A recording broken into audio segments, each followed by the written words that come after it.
7/2/2017 அவர் சொன்ன வார்த்தை, ஸ்திரீயானவளுக்கு சிறையிருப்பு கொடுக்கப்படுகிறது, ஒரு குடிமன்ற சிறைப்பு கொடுக்கப்படுகிறது, அவளது பாவத்துக்குரிய மரணம் அவருக்கு வைக்கப்படுகிறது. சிறையிருப்பு செஞ்சனாரனுக்கு கொடுக்கப்படுகிறது. அந்த அம்மா செஞ்ச பாவம், என்ன பாவம் செஞ்சா அவனுக்கு தெரியும், கடவுளுக்கு தெரியும்.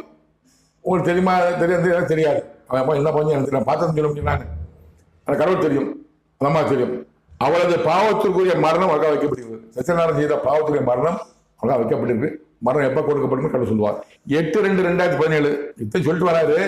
ஆனா உச்ச நீதிமன்ற தீர்ப்பு 16/2/2017 16/2/2017 8/2/2017 என் தேவனாய் கர்த்த கடவுள் ஒரு மத்திய சிறந்த நீளம் குறிய தீர்க்க தரிசனம்.